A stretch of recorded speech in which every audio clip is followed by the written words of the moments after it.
आईने हिंदी के एक नए एपिसोड में आपका स्वागत है, जहां आपके लिए लेकर आते हैं इंडियन डिफेंस की प्रमुख अपडेट्स को। इस वीडियो में हम पहले बात करने वाले हैं एक शॉकिंग रिपोर्ट से, जो कि तेजस और ध्रुव हेलीकॉप्टर्स को लेकर आ रही है।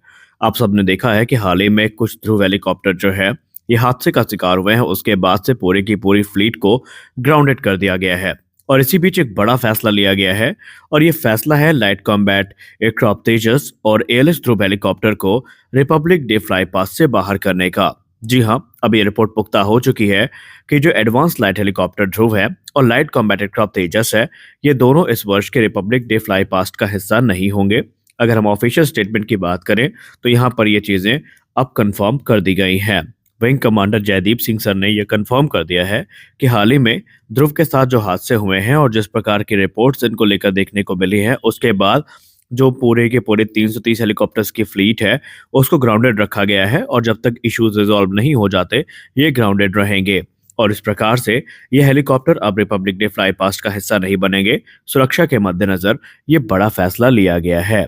आपको बताते चलें कि अभी हाल ही में जो कह सकते हैं स्टैंडिंग ऑपरेटिंग प्रोसीजर है, उसके अंतर्गत जो हेलीकॉप्टर है उनको ग्राउंडेड रखा गया है और फिलहाल अभी इंस्पेक्शन से ये गुजर रहे हैं। और जब इंस्पेक्शन की रिपोर्ट आएगी और ये सुनिश्चित हो जाएगा कि सब कुछ सही है, तो उसके बाद फिर से इन्हें एयरवर्दी डिक्लेयर कर दिया जाएगा। सेम केस हमें लाइट कॉम्बैट एयरक्राफ्ट तेजस के साथ देखने को मिला है। विंग कमांडर सर ने क्लैरिफाई किया है कि इनके परेड से बाहर रहने का जो वजह है, ये सेफ्टी कंसिडरेशन होने वाले हैं सिंगल इंजन डिजाइन की वजह से। क्योंकि उन्होंने ये कहा कि जो तेजस एयरक्राफ्ट है वो इस बार फ्लाई पास्ट का हिस्सा नहीं बनेगा कर्तव्य पथ पर, क्योंकि वो एक सिंगल इंजन एयरक्राफ्ट है और ऐसे में किसी प्रकार की जो दिक्कत होती है उससे ये काफ़ी ज़्यादा भयावह स्थिति पैदा कर सकते हैं। तो ऐसे में सिंगल इंजन फाइटर एयरक्राफ्ट को जो फ्लाई पास्ट है उसका हिस्सा नहीं बनाया जा रहा है। हालांकि जब से ये रिपोर्ट सामने आई है, इसको लेकर जो मिली जुली प्रतिक्रियाएं हैं वो हमें सुनने को मिल रही हैं। खासकर जो डिफेंस एंथुजियास्ट हैं वो लगातार जो इंडियन एयरफोर्स है और सरकार है उसको कह सकते हैं आड़े हाथ ले रहे हैं, जहां पर वो कह रहे हैं कि एक तरफ आप आत्मनिर्भरता को प्रमोट भी कर रहे हैं और दूसरी तरफ आप इंडिजिनस जो एयरक्राफ्ट है उनको बाहर भी रख रहे हैं। खैर, अगर भारतीय वायुसेना ने यह निर्णय लिया है तो निसंदेह सोच समझ के लिया होगा और सेफ्टी को मद्देनजर रख के लिया होगा, क्योंकि इस समय भारतीय वायुसेना ऑलरेडी काफ़ी परेशान है इन हेलीकॉप्टर्स की वजह से। और जो हादसे हुए हैं उसके बाद से लगातार इंस्पेक्शन का कार्य जो है वो चल रहा है। खैर, अगर हम बात करें लाइट कॉम्बैट एयरक्राफ्ट तेजस की, तो भारतीय वायुसेना की सर्विस में ये लगातार बने रहेंगे। ये एयरक्राफ्ट भले ना देखने को मिले, बल्कि कर्तव्य पथ की जो फ्लाई पास्ट होगी वो हर वर्ष की तरह ही बेहतरीन होगी और आप सब उसे काफ़ी अच्छे से इंजॉय भी कर रहे होंगे। वैसे भी अगर हम डिफेंस एनालिस्ट की बात माने, डिफेंस एक्सपर्ट्स की बात माने, तो उनका भी यही कहना है कि सिंगल इंजन एयरक्राफ्ट्स को फिलहाल जो फ्लाई पास्ट है उससे दूर ही रखना उचित होता है। क्योंकि एक बार अगर ट्विन इंजन एयरक्राफ्ट में किसी प्रकार की तकनीकी खराबी आती है इंजन्स में, तो उससे वो एयरक्राफ्ट रिकवर कर सकते हैं। लेकिन इन केस ऑफ अगर कोई सिंगल इंजन फाइटर एयरक्राफ्ट में टेक्निकल मेल फंक्शन होता है तो उसके जो घातक परिणाम है वो हो सकते हैं। और कई बार हम इस चीज़ के साक्षी भी बने हैं जब एयर शो के दौरान इस प्रकार के हादसे हमें होते दिखाई पड़े हैं। और इसीलिए प्रिकॉशनरी मेजर में जो सिंगल इंजन फाइटर्स हैं इनको आमतौर पर ऐसे एयर शो से दूर रखा जाता है जहां पर इन्हें काफ़ी कम ऊंचाई पर उड़ान भरनी होती है, जहां पर रिकवर करने का टाइम इनके पास ज़्यादा नहीं होता है। और यही चीज़ भारतीय वायुसेना ने करी है और पहले भी आपने देखा था कि सिंगल इंजन फाइटर्स को फिलहाल कर्तव्य पथ की जो परेड है या फ्लाई पास्ट है उससे दूर रखा गया था। तो इस बार भी ये डिसीजन इसी सब चीज़ों को अंडर अंडर कंसिडरेशन रख के लिया गया है। हमारी अगली बड़ी अपडेट ट्विन इंजन डिग बेस्ड फाइटर को लेकर आ रही है। ट्विन इंजन डिग बेस्ड फाइटर को लेकर जब भी हम बात करते हैं तो मुख्यतः 3-4 पॉइंट होते हैं जिन पर डिस्कशन सबसे ज्यादा होता है।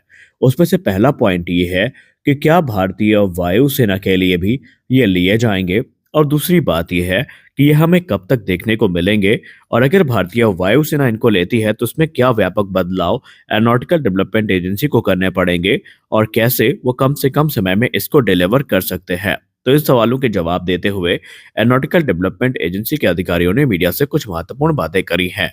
एरोनॉटिकल डेवलपमेंट एजेंसी को ऑलरेडी जो मिनिस्ट्री ऑफ डिफेंस है उससे जो ग्रीन लाइट है वो मिल चुकी है ताकि वो क्रिटिकल डिजाइन रिव्यू को पूरा कर सके ट्विन इंजन डिग बेस्ड फाइटर प्रोग्राम के अंतर्गत। और इसके लिए जो भारतीय नौसेना के लिए विशेष तौर पर फाइटर एयरक्राफ्ट है वो तैयार किया जा रहा है और ये एयरक्राफ्ट एलसीए नेवी से प्राप्त अनुभवों के आधार पे रेडी किया जा रहा है, जो कि भारतीय नौसेना के जो एयरक्राफ्ट कैरियर है उनसे उड़ान भरेगा।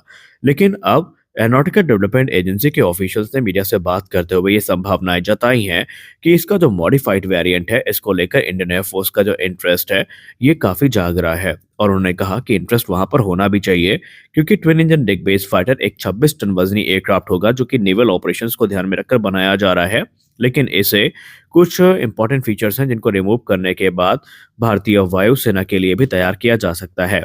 इन फीचर्स में फोल्डिंग विंग हो गई, हैवी ड्यूटी अंडर कैरेज हो गया और लैंडिंग गियर्स हो गए। अगर इनमें हम बदलाव कर दें तो फिर ये एयरक्राफ्ट भारतीय वायुसेना के लिए पूरी तरीके से एक उपयुक्त फाइटर बन सकता है।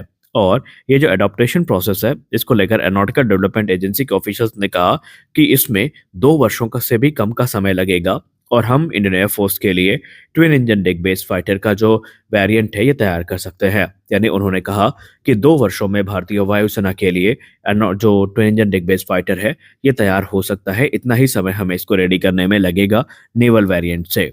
अब अगर हम बात करें एयरफोर्स वेरिएंट की, तो इसका वजन अप्रॉक्सीमेटली 24 टन होगा, क्योंकि इसमें जो नेवल स्पेसिफिक कंपोनेंट्स हैं, इनको रिमूव कर दिया जाएगा, जिससे न सिर्फ वजन हल्का होगा बल्कि इसकी ऑपरेशनल फ्लेक्सिबिलिटी भी काफ़ी ज़्यादा इंक्रीज होगी। इसमें क्योंकि एयरफोर्स वेरिएंट में हमें फोल्डिंग विंग की ज़रूरत नहीं होती और हमें जो हैवी ड्यूटी अंडर कैरेज है, इसकी ज़रूरत नहीं होती, तो जाहिर सी बात है कि यहाँ पर जो वजन है वो कम होगा और इसके जगह पर जो एडिशनल हार्ड पॉइंट्स हैं, वो हमें देखने को मिलेंगे, जो कि इसकी मल्टी रोल कैपेबिलिटी को पूरी तरीके से सुनिश्चित कर देंगे। इसके अलावा अगर हम बात करें एयरफोर्स वेरिएंट की, तो इसमें हमें 5 टन की एडिशनल जो फ्यूल कैपेसिटी है वो देखने को मिलेगी, जो कि इसकी ऑपरेशनल रेंज को काफ़ी बढ़ाएगी और ये लॉन्ग रेंज मिशन के लिए काफ़ी सूटेबल बन जाएंगे और हमें जो फ्रीक्वेंट रिफ्यूलिंग है, इसकी ज़रूरत भी नहीं पड़ेगी।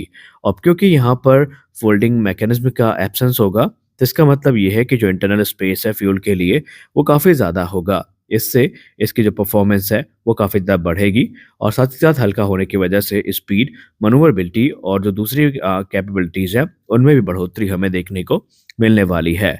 हालांकि इंडियन एयरफोर्स ने अभी तक ऑफिशियली इस प्रोग्राम को ज्वाइन नहीं किया है, लेकिन एरोनॉटिकल डेवलपमेंट एजेंसी के अधिकारियों को इस बात का पूर्ण भरोसा है कि जब इसका डिटेल्ड प्रपोजल इंडियन एयरफोर्स के सामने रखा जाएगा, तो वो निस्संदेह इस पर अपनी जो प्रतिक्रिया है वो सकारात्मक रूप पर ही देंगे, क्योंकि इसे राफेल से ज़्यादा एडवांस फाइटर एयरक्राफ्ट क्लेम किया जा रहा है। एरोनॉटिकल डेवलपमेंट एजेंसी ने पहले भी कहा है कि इसमें टेक्नोलॉजीज एमका से बोरो की जा रही हैं और इसमें बहुत सारी टेक्नोलॉजीज ऐसी हैं जो राफेल में आपको देखने को नहीं मिलेंगी और इसीलिए भारतीय वायुसेना के लिए इस एयरक्राफ्ट को एक उपयुक्त एयरक्राफ्ट के तौर पर संज्ञा दी जा रही है। आपको क्या लगता है, भारतीय वायुसेना को इस प्रोग्राम को ज्वाइन करना चाहिए या नहीं? आप अपनी राय कमेंट सेक्शन में दे सकते हैं। तो आज के इस वीडियो में बस इतना ही। आशा करते हैं यह वीडियो आपको अच्छी लगी होगी। अच्छी लगी इस वीडियो को लाइक करिए, नए चैनल को सब्सक्राइब करिए। मिलते हैं अगले वीडियो में, तब तक के लिए जय हिंद।